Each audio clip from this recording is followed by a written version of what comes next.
Alright, yo, what's up, guys? It's me, Shadow. Real quick before this video starts, I'm going to put the drum kits and VSTs that I used up on the screen. You guys can feel free to pause the video and take a look. I don't have too much to say in this video. I want to keep this intro short, so before we get into the video, I'm going to plug my Instagram. That's where I'm most active on social media. I'm going to plug my type beat channels. I post a variety of different beats, and I'm going to plug my BeatStars. That's where I post drum kits, beats, you know, stuff for everyone. I'm actually working on a plug-and-be RNB essentials drum kit that we'll be releasing on Valentine's Day, so like less than a week after the time of this video being posted, so keep your eye out for that. It's gonna be super cheap, like 10 bucks. And yeah, guys, I hope you enjoy the video.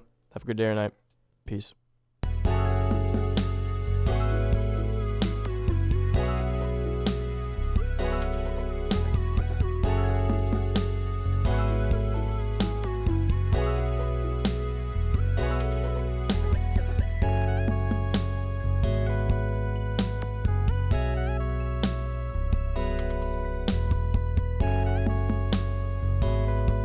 Alright, yo, what's up, guys? It's me, Shadow, back again with another tutorial video. This week we're going to be going over how to make a Lawsy slash Dior Winter slash 90s R&B slash something, I don't know, dude. So yeah, basically, to put it simply, we're making a like 90s R&B influenced beat today. If you guys don't know who Lawsy is, he's a super talented artist who commonly uses 90s R&B beats, which is, you know, something that you don't see very often nowadays. And he is also the king of grown hoes. If you don't listen to his music, you wouldn't understand that, but you just gotta know. I guess we'll just hop right into the video because I don't really know what else to say. Anyways, I set the BPM to 130 for this beat. You know, 90s R&B can go in a lot of different directions, but I think like 100 to 130, maybe you can push 135, 140 depending on the style, but like 100 to 130 is like a super safe range to go if you want to make that like kind of slow, you know, vibey R&B stuff. Yeah. As for sound selection, not a lot of drums really. I found this drum kit called 57 Gotti's Late 80s R&B Soul Kit. I'll link that down below. It's actually a free Reddit kit, so go get that if you want to make, you know, 90s R&B kits.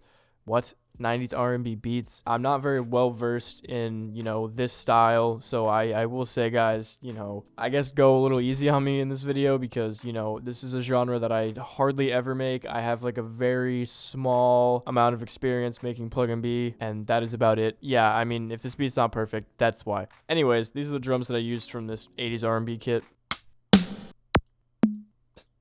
So yeah, those are all the drums, and then as for melodies, man, I wonder what plugin I used. The first preset I use with Impurity is FM Tine. It is like an E piano. Then I'm using the Vienna Strings 1, just a pretty common, you know, violin string sound. I have the Simple Sine. This is like the most common R&B, plug and B, whatever B genre that you're doing.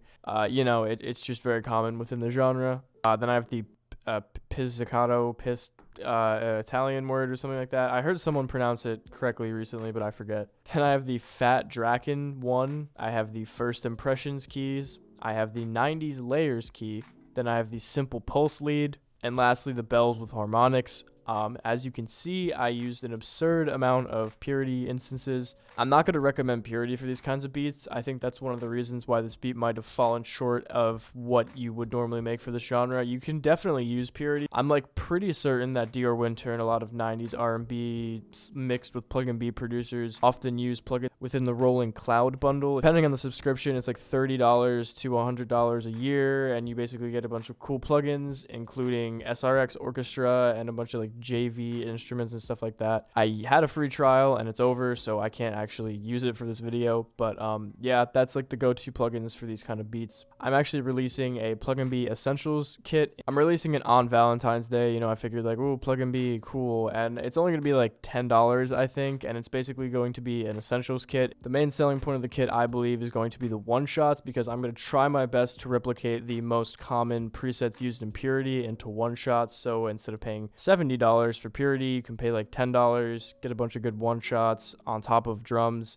Basically everything you need to start making plug and be. You know, I'm going to try to replicate some E pianos, you know, the pulse lead, the sine lead, all that stuff. Like I said, releasing probably in like less than a week on Valentine's Day. Yeah, I'm talking way too much before this video starts. The last plugin that I use within this beat is actually, no one really uses this, but shout out to my homie OK Jamel. He put me onto this plugin. Basically, in the free section, you can download Essentials bass guitars, and I probably should have checked to see see if they have any good pianos or strings. I guess I'll do that at a later time. But anyways, within the essential bass guitars, there is the preset called Tersis. It is a really amazing bass preset, and it sounds like this.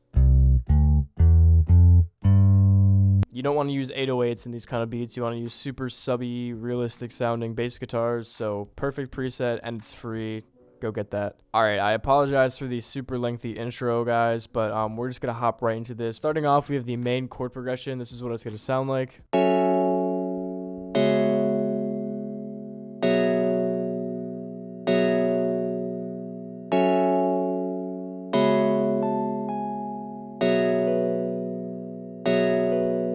Like I said earlier, I am not a R&B producer. I'm not a plug-in beat producer. I am none of those things, so I just tried my best. Here, take a better look at the chord progression. There's actually some, notes in the lower octave and stuff. Basically, for all these, 90s R&B, plug-in beat chords, you want to use chords that are very layered. As you can see, there's like a wide range of octaves and stuff like that. And to explain it to someone who doesn't make music theory, you want to space your notes out in, pairs of 3, 2, 4, and then 6. I couldn't really tell you what the reason is for that, but basically in no particular order, using spacings of 2, 3, 4, or 6 is, what is going to create these chord progressions. I would also advise you to make your chord progressions more diverse. Mine was a little bit too repetitive. Then, guys, I have the same E piano, except I changed the preset and I strummed it and I kind of put it in a higher octave, and this is what it's going to sound like.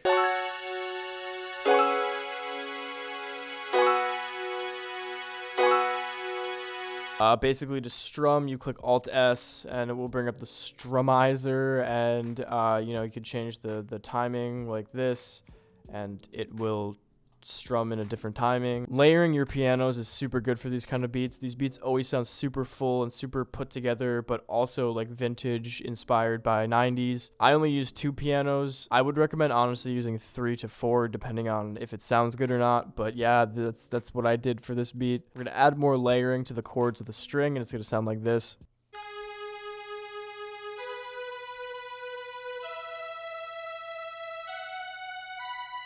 Basically, start on a low note, end off on a high note. You don't have to follow this specific rule, but it's just what I felt like doing for this beat. And if you're wondering how to layer it, I'm going to be completely honest. Whether you know music theory or not, a super easy thing to do is just use notes that are already within your chords. Chords are probably the best thing to start your melodies off with because you can just take the counter melodies and go crazy with them. You already know what notes are going to work within the chords because they're right in front of you. So yeah, just click in notes that are already in your chord progression for layering and counter melodies and all that stuff. Then I have this other layer, which is the bells with harmonics, and it's going to sound like this.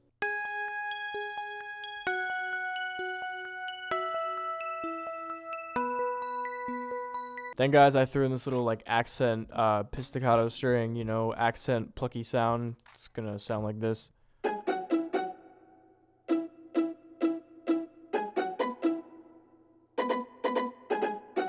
Yeah, just a little cool little doodah at the beginning, and then make the note repeat, and then you do another cool note thing, and then you make it repeat again. Whoa. Yeah, sorry guys, I don't have much to say for this pattern. Honestly, just play around with plucky sounds, don't make it fill up too much space, but just mess around with it, There's no rules, we could do what we want here. And guys, we have the first of 3 leads. I know that's kind of crazy, but this is what the first lead is going to sound like.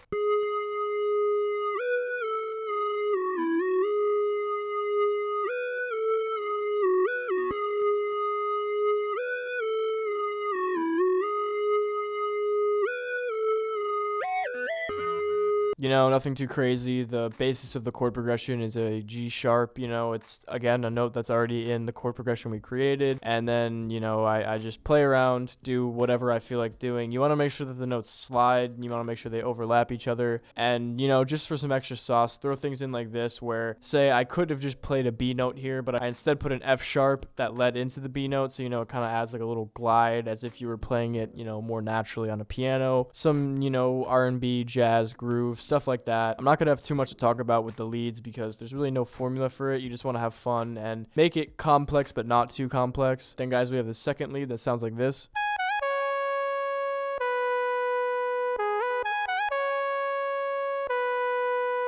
This lead is actually going to play in the verse of the beat, so it's not going to play over the previous lead. And the third lead we're going to talk about also has its own section. I chose not to layer the leads in this beat. You can definitely do that if you can, you know, find the right spacing, but I guess I couldn't.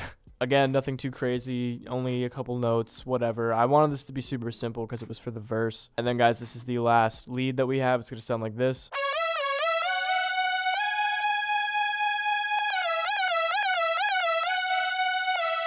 This one I just had more fun with. You know, I made it start in a lower note, and then it trailed up to a higher note, and then it did this cool little triplet thing right here.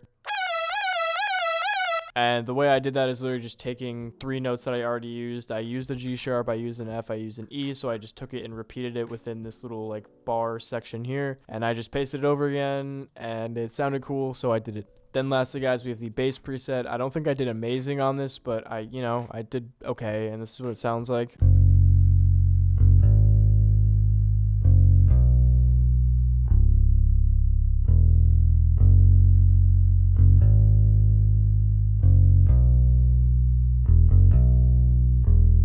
Basically, just follow the root notes or notes that exist within your chord progression. Oh my god, it's like I've almost said that every single time I was talking about each individual pattern. Something that sets these beats apart just a little bit is you want to play it like a real bass player is what I'm trying to say. Basically, you know, say we're going to move from an F sharp to a G sharp. You know, play the note again over again, or if we're going to move from a G sharp to a B, drop back down to the F sharp real quick, just at the end, like little stabby things that feel like you're actually playing the bass in real life, but you're not, because you're a type beat producer. You're a dirty little type beat producer, and you don't play any real instruments. Nah, I'm just joking. That was a bad joke, honestly, but yeah. So yeah, guys, this is what the full melody sounds like in the hook.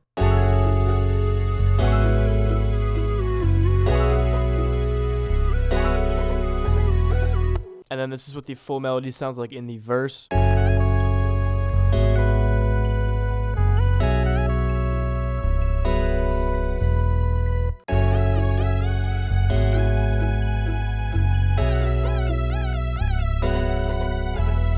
So yeah, I'm not sure how I'm going to edit this down, but I have a feeling I took way too long to get to this point. This is usually done like within a few minutes of the video, but this is a very complex melody, and that's it. So now, guys, I'm going to go over the drums super quickly because there's really not much to them.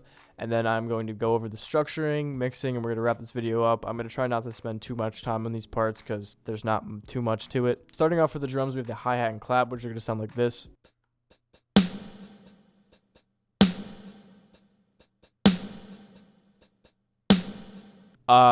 I used a real hi-hat sound, or at least, you know, not a trap 808 whatever sounding hi-hat, and then snare that has a ton of reverb on it, and I added that reverb myself because it just filled up the beat a bit more. Then we're going to throw in the kick pattern with the perks, and it's going to sound like this.